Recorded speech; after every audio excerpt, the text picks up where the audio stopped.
সকালে ঘুম থেকে ওঠা থেকে রাতে ঘুমোতে যাওয়া পর্যন্ত আমাদের মতো গৃহিণীদের এক চিন্তা থাকে, সকালে কি রান্না হবে, দুপুরে কি রান্না হবে, রাতে কি রান্না হবে। এই কি রান্না হবে এটা ডিসাইড করাটা একটা বড় ব্যাপার। তবে কিন্তু কাজটা ইজি হয়। কি রান্না হবে এটা ডিসাইড করা শুধু তো নিজের উপর ডিপেন্ড করে না, বাড়িতে যদি ৫ জন লোক থাকে ৫ জনের ৫ রকম মতামত থাকে, আর সবার কমফোর্ট জোন আলাদা। সবার কথা মাথায় রেখে কে কোনটা দিয়ে খেতে পারবে সেটা ভেবে এক এক বেলা কি রান্না হবে সেটা ডিসাইড করতে হয়। রোজ তো আমি আপনাদের সাথে আমার বাড়ির লাঞ্চের আইডিয়া শেয়ার করি, আপনাদের কেমন লাগে সেটা আমাকে অবশ্যই কমেন্ট করে জানান। আর নতুন নতুন কোনো লাঞ্চ থালির আইডিয়া থাকলে অবশ্যই আমাকে সাজেশন করবেন কিন্তু। অনেকক্ষণ অনেক কথা বললাম, আজকে আমি কি রান্না করছি সেটা বলি। আজকে জাপানি পুঁটি মাছ নেওয়া হয়েছিল, 3 পিস জাপানি পুঁটি মাছ, আর সাথে কিছুটা ডিম ছিল, ডিমটাকে বড়া বানিয়ে নিয়েছি। মাছ আর মাছের ডিমের বড়া দিয়ে ঝোল বানাবো, আর করবো একটু ঢ্যাঁড়স চচ্চড়ি, আর আলু আর মূলোতে ভাজা।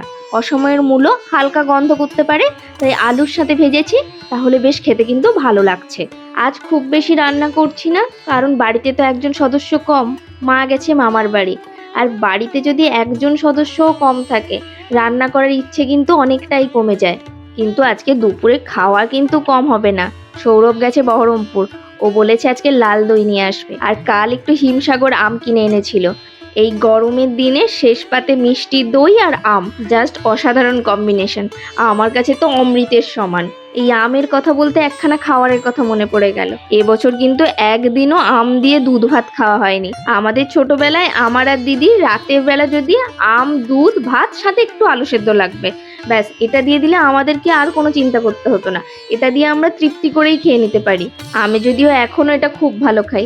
আপনারা কে কে দুধ ভাত খেতে পছন্দ করেন আমাকে কিন্তু কমেন্টে জানাবেন।